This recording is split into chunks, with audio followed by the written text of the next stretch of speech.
Hello students, today we will start a new chapter kinematics. Kinematics में सबसे पहले हम ये देख लेते हैं कि पोजीशन, पाथ लेंथ और डिस्प्लेसमेंट किसको कहा जाता है। तो ये देखने के लिए position, path length, position, path length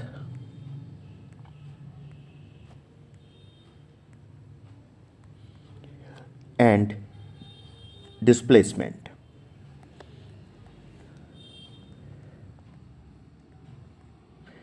इसमें ऐसा होता है कि पोजीशन किसको कहते हैं।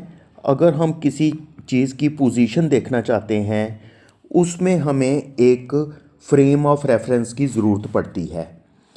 जैसे कि अगर हम तीन म्यूचुअली परपेंडिकुलर एक्सिस का एक सिस्टम ले लें, जैसे ये मान लीजिए हमारे पास एक्स एक्सिस हैं, इसको हम बोल देंगे वाई एक्सिस, ये वाई एक्सिस हैं, और इसी तरह से इनके परपेंडिकुलर एक और एक्सिस हैं जिनको हम जेड एक्सिस कह सकते हैं, एक्स वाई और जेड एक्सिस।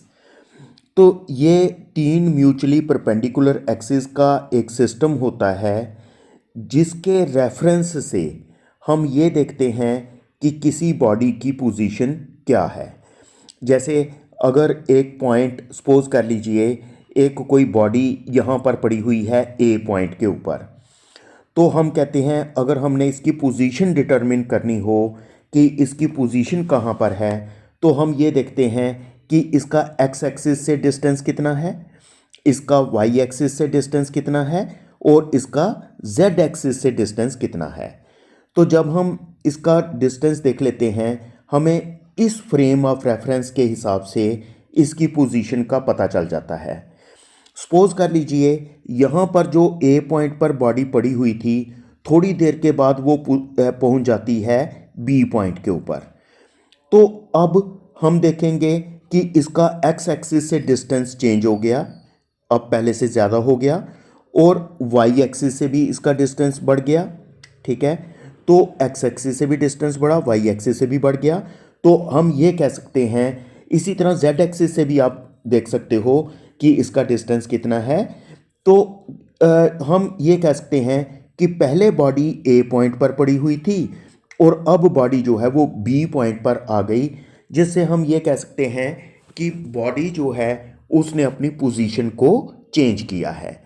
तो इस तरह से ये जो फ्रेम ऑफ रेफरेंस होता है ये हमें बड़ा हेल्पफुल होता है ये देखने के लिए कि क्या कोई बॉडी अपनी पोजीशन से मूव की है या नहीं की, क्या उसकी पोजीशन चेंज हुई है कि नहीं हुई।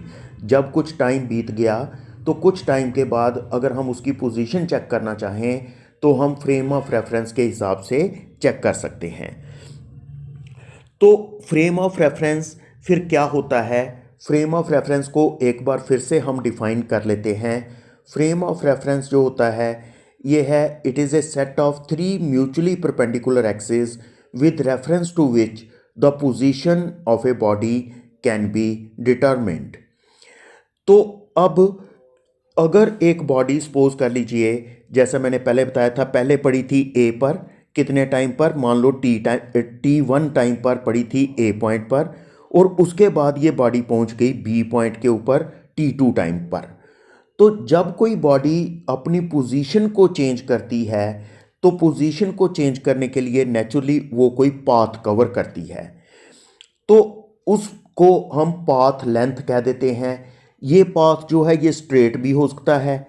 अगर कोई बॉडी किसी भी पॉइंट से, मान लीजिए इस पॉइंट से लेकर इस पॉइंट तक जाती है, ए पॉइंट से लेकर बी पॉइंट तक जाती है, तो ये बॉडी जो है सीधे रास्ते पर भी जा सकती थी, ए से बी तक भी जा सकती थी, या फिर ये किसी और रास्ते पर पहले इधर चली गई, फिर इधर चली गई, फिर इधर चली गई, तो किसी और रास्ते पर भी जा सकती है।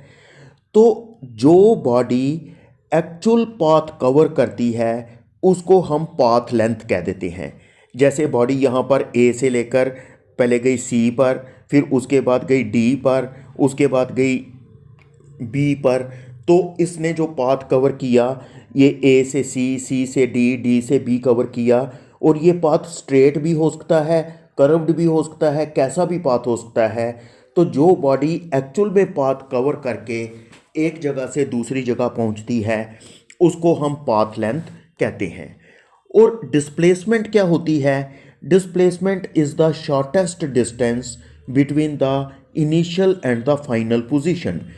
अगर बॉडी शुरू में ए पॉइंट पर थी तो किसी भी रास्ते पर चाहे वो बी पॉइंट पर पहुंचे तो हम ये कहेंगे कि displacement is the shortest distance from A to B. तो ये जो शॉर्टेस्ट डिस्टेंस है ए से बी तक, ये हमारे पास डिस्प्लेसमेंट बन जाएगी। तो अगर चाहे बॉडी ए से सी गई, सी से डी गई, डी से बी गई, लेकिन तब भी डिस्प्लेसमेंट जो है वो शॉर्टेस्ट डिस्टेंस है ए से बी। तो इस तरह से पाथ लेंथ और डिस्प्लेसमेंट में बहुत बड़ा फ़र्क होता है। तो पाथ लेंथ या तो डिस्प्लेसमेंट से बड़ी होती है या फिर डिस्प्लेसमेंट के बराबर भी हो सकती है। जैसे कि अगर बॉडी ए से सी, सी से डी, डी से बी गई, तो उस केस में हम कहेंगे पाथ की लेंथ तो बहुत ज़्यादा है, तो लेकिन डिस्प्लेसमेंट जो है that is from A to B, सीधा डायरेक्ट। तो या फिर पाथ लेंथ जो है वो डिस्प्लेसमेंट के बराबर भी हो सकती है। कैसे? अगर कोई बॉडी जाती ही सीधा है, अगर हमारे पास कोई पॉइंट्स हैं, मान लीजिए कोई हमारे पास पॉइंट्स हैं, तो उस कोई भी दो पॉइंट्स हैं, ये ए पॉइंट है, यहाँ पर बी पॉइंट है, तो बॉडी जो है मान लीजिए ए से बी की तरफ चली जाती है, ए से बी की तरफ चली जाती है, तो उस केस में क्या होता है कि बॉडी ने एक्चुअल पाथ कितना कवर किया, ए से बी, और बॉडी की जो पाथ की लेंथ है, एक्चुअल पाथ की लेंथ ए टू बी है, और जो बॉडी ने डिस्प्लेसमेंट बॉडी की हुई है वो भी ए टू बी है। तो उस केस में पाथ लेंथ और डिस्प्लेसमेंट आपस में बराबर होते हैं। तो इसमें ये बात याद रखना बहुत ज़रूरी है कि जो पाथ लेंथ होता है वो या तो डिस्प्लेसमेंट से ज़्यादा होगी या फिर डिस्प्लेसमेंट के बराबर भी हो सकती है, लेकिन ऐसा कभी नहीं हो सकता कि जो पाथ लेंथ है वो डिस्प्लेसमेंट से छोटी हो जाए, ऐसा कभी नहीं हो सकता। तो हमारे पास कई केसेस ऐसे भी होते हैं कि पाथ लेंथ होती है लेकिन डिस्प्लेसमेंट बिल्कुल ज़ीरो होती है। जैसे कि अगर सपोज कर लीजिए एक बॉडी जो है वो सर्कुलर पाथ में चलती है, एक बॉडी जो है वो सर्कुलर पाथ में चलती है, तो बॉडी जो है वो चलना शुरू हुई थी ए पॉइंट से, तो पूरा चक्कर काटने के बाद वो ए पॉइंट पर दोबारा पहुंच गई। तो इसका रेडियस जो है, इस सर्कल का रेडियस है आर। तो बॉडी ए पॉइंट से चली और दोबारा ए पॉइंट पर पहुंच गई, तो इसका रेडियस आर था। अगर हमसे पूछा जाए कितना बॉडी ने पाथ कवर किया, तो हम कह सकते हैं पाथ कवर्ड, पाथ लेंथ जो है इस केस में, पाथ लेंथ जो है इस केस में that is equal to 2πr, 2πr के बराबर होगा। जबकि डिस्प्लेसमेंट किसके बराबर हो जाएगी? डिस्प्लेसमेंट, इसमें डिस्प्लेसमेंट जो है that will be equal to 0। क्यों? क्योंकि जो इनिशियल पोजीशन थी ए, तो बॉडी घूमकर दोबारा ए पर ही आ गई, तो इनिशियल से लेकर फाइनल तक डिस्टेंस क्या है? कुछ भी नहीं है। तो हम कह सकते हैं कि बॉडी ए पॉइंट से स्टार्ट हुई और दोबारा ए पॉइंट पर पहुंच गई, इसलिए जो बॉडी की डिस्प्लेसमेंट है वो ज़ीरो हो गई। तो ये मैं आपको बताना चाहता था कि कई केसेस ऐसे भी होते हैं कि जिसमें पाथ लेंथ तो है, एक्चुअल में बॉडी ने डिस्टेंस तो कुछ कवर किया है, लेकिन डिस्प्लेसमेंट जो है वो बिल्कुल ज़ीरो है। तो ऐसे भी कई केसेस हो जाते हैं। तो अगर हम किसी केस में पाथ लेंथ, और अगर हम इसको अच्छी तरह से अंडरस्टैंड करना चाहते हैं, तो मान लीजिए एक बॉडी जो है वो चलती है ए पॉइंट से, ए पॉइंट से चलकर वो बी पॉइंट तक पहुंचती है, और बी पॉइंट तक पहुंचकर उसने जो डिस्टेंस कवर कर लिया that is equal to 100 metre. A से बी तक 100 मीटर डिस्टेंस कवर कर लिया। अब बॉडी क्या करती है? बी से वो वापस मुड़ जाती है, वापस मुड़कर तो वो यहाँ तक आ जाती है, सी पॉइंट तक वापस आ जाती है, और बी से लेकर सी तक कितना डिस्टेंस कवर करती है? 30 मीटर। अगर हमसे पूछा जाए कि इस पूरे ट्रिप के दौरान जो डिस्टेंस कवर्ड है वो कितना हुआ, डिस्टेंस जो है वो हो गया 100 पहले हुआ, फिर 30 और हो गया। तो इसमें जो हमारे पास डिस्टेंस या जिसको हम पाथ लेंथ कहते हैं, डिस्टेंस और पाथ लेंथ किसके बराबर हो गई? डिस्टेंस या पाथ लेंथ जो है वो हमारे पास हो जाएगा 100 plus 30, that will become 130 metre. तो लेकिन जबकि डिस्प्लेसमेंट कहाँ से कहाँ तक हुई? ए से लेकर सी तक, क्योंकि बॉडी इनिशियली कहाँ पर थी? ए पॉइंट पर, और एंड में कहाँ पर पहुँच गई? सी पॉइंट के ऊपर। तो इसका मतलब ये है कि बॉडी की जो डिस्प्लेसमेंट है वो ए से सी है। तो हम कह सकते हैं डिस्प्लेसमेंट इस केस में कितनी हुई? डिस्प्लेसमेंट जो है वो हो गई हमारे पास A to C and which is equal to 70 metre. तो एक्चुअल डिस्टेंस कवर हो गया 130 मीटर और डिस्प्लेसमेंट हो गई 70 मीटर। तो इस तरीके से हम डिस्टेंस और डिस्प्लेसमेंट में फ़र्क देख सकते हैं। तो ये तो था पाथ लेंथ क्या होती है, हमने ये देख लिया कि पाथ लेंथ किसको कहते हैं, और साथ में पोजीशन कैसे फाइंड करते हैं with respect to a frame of reference, तो और साथ में डिस्प्लेसमेंट, ये चीज़ें हमने यहाँ पर स्टडी कर ली। तो उसके बाद अब हम नेक्स्ट जो है वो देख लेते हैं स्पीड एंड वेलोसिटी। स्पीड और वेलोसिटी के बारे में हम पढ़ लेते हैं। सबसे पहले देखते हैं स्पीड किसको कहते हैं। Speed of a moving body is defined as the rate of change of position of a body with respect to time. जब कोई बॉडी अपनी पोजीशन को चेंज करती है टाइम के हिसाब से, उसको हम कह देते हैं स्पीड। तो it is measured by the distance travelled by the body in unit time. तो मैथमेटिकली हम इसको लिख सकते हैं speed is equal to distance travelled by the body upon time taken. Speed जो है वो एक स्केलर क्वांटिटी है और इसको मेजर करते हैं मीटर पर सेकंड में। तो कितना बॉडी ने डिस्टेंस कवर किया तो डिवाइडेड बाय टाइम टेकन, तो ये एक स्केलर क्वांटिटी है। स्केलर क्वांटिटी वो होती है जिसका सिर्फ मैग्नीट्यूड होता है, जिसकी सिर्फ वैल्यू होती है, उसकी डायरेक्शन कोई नहीं होती। तो हम ये कहते हैं कि इसमें स्पीड जो है वो एक स्केलर क्वांटिटी है, क्योंकि इसमें आता है distance travelled by the body divided by time taken. Distance जो है वो स्ट्रेट लाइन भी हो सकता है, कैसा भी डिस्टेंस हो सकता है। तो ये कोई डिस्टेंस स्केलर क्वांटिटी होती है, क्योंकि इसमें कोई पर्टिकुलर डायरेक्शन नहीं होती। तो distance travelled by the body divided by time taken, that is called as the speed. तो इसका यूनिट जो है वो मीटर पर सेकंड है। अगर हम वेलोसिटी को डिफाइन करना चाहें, velocity of a moving body is defined as the rate of change of position of a body along a particular direction with respect to time. तो ये rate of change of position होती है with respect to time in a particular direction. मतलब इसमें direction लेना ज़रूरी है। तो अगर आप वेलोसिटी को rate of change of displacement भी कह दोगे तब भी ठीक है। तो या तो कह दीजिए rate of change of distance in a particular direction, या आप ये भी कह सकते हो it is the rate of change of displacement. तो एक्चुअल में हम ये बात कह सकते हैं कि इसका जो यूनिट होता है, इसको जिसमें मेजर करते हैं वो होता है मीटर पर सेकंड। तो मैथमेटिकली जो वेलोसिटी होती है that is equal to displacement upon time. तो velocity is a vector quantity, तो इसकी पॉजिटिव और नेगेटिव दोनों तरह की वैल्यूज़ जो हैं वो हो सकती हैं। वेलोसिटी की दोनों तरह की वैल्यूज़ हो सकती हैं, positive values as well as negative values. Uniform velocity किसको कहते हैं? A moving body is said to possess uniform velocity if it makes equal displacements in equal intervals of time.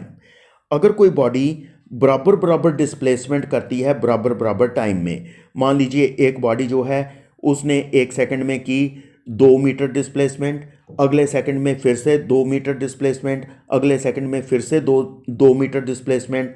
तो बराबर टाइम में बराबर डिस्प्लेसमेंट जो होती हैं उसको हम कह देते हैं यूनिफॉर्म वेलोसिटी। तो उसके बाद हम क्या करेंगे कि हमने पढ़ना है uniform motion along a straight line, velocity in uniform motion. तो अब क्या होता है, consider a body moving along a straight line, its motion is said to be uniform it if covers equal displacements in equal intervals of time. अगर body equal displacements करती है equal intervals of time में, तब हम कहते हैं कि उसकी मोशन जो है वो यूनिफॉर्म मोशन है। अब सपोज कर लीजिए xt1 और xt2 दो पोजीशंस हैं किसी बॉडी की। पहले बॉडी xt1 पोजीशन पर थी और कुछ देर के बाद बॉडी xt2 पोजीशन पर पहुंच जाती है। तो उसके लिए उसको टाइम कितना लगता है? टाइम लगता है उसको, पहले टाइम जो था वो था t1, तो बाद में टाइम हो जाता है t2। जब टाइम t1 था उसकी पोजीशन थी xt1, तो टाइम t2 पर उसकी पोजीशन हो जाती है xt2। तो अगर हम देखना चाहते हैं कि उसको टोटल टाइम कितना लगा, t2 माइनस t1, और उसकी डिस्प्लेसमेंट कितनी हुई, xt2 माइनस xt1। जब भी आपने डिस्प्लेसमेंट निकालनी होती है तो आपने हमेशा करना होता है final position minus initial position. तो फाइनल पोजीशन बॉडी की थी xt2, बॉडी की पोजीशन थी xt2, तो इनिशियल पोजीशन थी xt1, तो टोटल टाइम जो लगा that is t2 upon t1। तो xt2 minus xt1 upon t2 minus t1 जो है ये उसकी वेलोसिटी हो जाएगी। हम ये भी लिख सकते हैं कि xt2 माइनस xt1 किसके बराबर हो जाएगा, you take t2 minus t1 to the other side, it will be equal to v t2 minus t1। तो हम ये कह सकते हैं xt2 is equal to xt1 plus v t2 minus t1। तो ये हमारे पास एक रिलेशन बन जाता है, इसको हम कहते हैं position time relation. Position at any time मतलब t2 time, position at any time is equal to position at initial time. जो t1 था वो इनिशियल टाइम था, position at any time is equal to position at initial time plus velocity into time. इस relation को position time relation कहा जाता है। तो अगर हम t2 को t पुट कर लें और t1 को 0 पुट कर लें, क्योंकि जनरली हम ऐसा करते हैं कि कोई भी प्रोसेस जब स्टार्ट होती है तो स्टार्टिंग टाइम को हम जनरली 0 के बराबर रख लेते हैं। तो अगर हम t1 को 0 रख लेंगे तो फिर t2 को t रख लेते हैं। तो इसमें क्या हो जाएगा, xt will be equal to x0 plus vt। तो वही रिलेशन जो ऊपर हमारे पास था xt2 is equal to xt1 plus t2 minus t1, तो वही रिलेशन हमारे पास बन गया xt is equal to x0 plus vt। तो ये जो रिलेशन है, जैसे मैंने आपको बताया था कि इसको कहते हैं पोजीशन टाइम रिलेशन। ठीक है, अब हम एक ऐसा कर लेते हैं कि हम ग्राफिकल रिप्रेजेंटेशन करते हैं यूनिफॉर्म मोशन की। ग्राफिकली हम इसको अंडरस्टैंड करते हैं। पहले हम एक ग्राफ बना लेते हैं वेलोसिटी और टाइम के बीच में, लेकिन मोशन कौन सी है, यूनिफॉर्म मोशन। तो हम वेलोसिटी और टाइम के बीच में ग्राफ बना लेते हैं। तो जब वेलोसिटी और टाइम के बीच में ग्राफ बनाएंगे तो जो एक्स एक्सिस हैं इस तरफ हम ले रहे हैं, इस डायरेक्शन में हम ले रहे हैं टाइम और इस डायरेक्शन में हम ले रहे हैं वेलोसिटी। तो जब हम पोजीशन और टाइम के बीच में ग्राफ बनाते हैं तो आपको देखने में मिलेगा हमारे पास बनेगी एक स्ट्रेट लाइन। ठीक है, ये जो ऊपर ये जो ग्राफ बना है, ये जो स्ट्रेट लाइन बनी है, ये वाली स्ट्रेट लाइन हमारे पास एक स्ट्रेट लाइन बन गई। क्यों बनी? क्योंकि इसमें क्या हो रहा है कि टाइम बीत रहा है, कर्व जो है वो आगे को जा रही है, इस तरह से कर्व आगे को जा रही है। ये जो कर्व है ये इस तरह आगे को बढ़ रही है, ऐसे इस तरह से जा रही है। तो लेकिन ये ऊपर या नीचे नहीं जा रही। अगर ये कर्व ऊपर को जाती तो इसका मतलब था कि वेलोसिटी ने बढ़ना था, अगर ये कर्व नीचे आती तो वेलोसिटी ने कम होना था। तो टाइम तो बीत रहा है, कर्व इधर को जा रही है, टाइम वाली एक्सिस की तरफ जा रही है, तो इसका मतलब टाइम बीत रहा है। तो लेकिन इसमें कोई भी जो वेलोसिटी की चेंज नहीं हो रही, तो वेलोसिटी जितनी थी उतनी की उतनी ही है, तो वेलोसिटी में कोई चेंज नहीं आ रही है। तो इसमें डिस्टेंस जो है वो इसमें जो वेलोसिटी है वो बिल्कुल सेम है, टाइम बीत रहा है, वेलोसिटी में कोई चेंज नहीं आ रही। अब हम क्या करते हैं, हम ऐसा कर लेते हैं कि इसके ऊपर ना, इस ग्राफ के ऊपर कोई दो पॉइंट्स ले लेते हैं, सी और डी। सी और डी पॉइंट लेकर हम एक सी पॉइंट पर अगर हम देखना चाहें टाइम कितना है, तो हम टाइम वाली एक्सिस पर आएंगे, सी एफ, वो हमें बताएगा कि टाइम यहाँ पर एफ पॉइंट पर टाइम है T1। और अगर हमने डी पॉइंट पर टाइम देखना है तो हम टाइम वाली एक्सिस पर आएंगे, तो हमें पता चलता है कि जो डी पॉइंट ई को करस्पॉन्ड करता है, तो यहाँ पर जो टाइम है वो T2 है। तो इस तरीके से अगर हम ये देखना चाहते हैं कि हमारे पास जो वेलोसिटी होती है, वेलोसिटी किसके बराबर होती है, xt2 minus xt1 upon t2 minus t1। ये बात हमें पता है कि velocity is equal to xt2 minus xt1 upon t2 minus t1। यहाँ हम लिख सकते हैं xt2 is equal to xt2 minus xt1 is equal to v t2 minus t1। अब xt2 माइनस xt1 किसके बराबर है, xt2 माइनस xt1, ठीक है। तो इसमें हमारे पास क्या आ जाएगा कि xt2 minus xt1 is equal to v t2 minus t1। तो it will be equal to v t2 minus t1। तो v के बदले हम क्या लिख सकते हैं, चाहे आप लिख लीजिए cf, चाहे आप लिख लीजिए de, कुछ भी लिख सकते हो, क्योंकि वेलोसिटी cf भी उतनी है, de भी उतनी है, क्योंकि वेलोसिटी यूनिफॉर्म है। तो cf लिख लिया हमने, और t2 माइनस t1 के बदले क्या लिख लेंगे, fe। तो t2 माइनस t1 के बदले fe लिख लेंगे। तो इसका मतलब ये एक्चुअली बन जाता है cf इंटू fe, जो है वो इस शेडेड एरिया का, इस शेडेड जो पोर्शन है उसका एरिया बन जाता है, एरिया CDEF। तो हम ये बात कह सकते हैं कि जो वेलोसिटी टाइम का ग्राफ होता है उसके नीचे जो एरिया बनता है वो हमें xt2 माइनस xt1 के बारे में बताता है, यानी डिस्टेंस के बारे में बताता है कि डिस्टेंस कितना कवर होता है।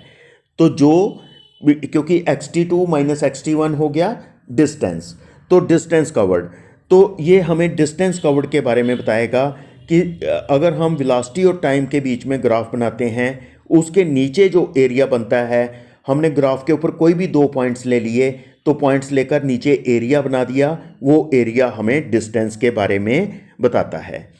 तो चलिए आज हम यहाँ तक रखेंगे, नेक्स्ट हम पढ़ेंगे पोजीशन टाइम ग्राफ।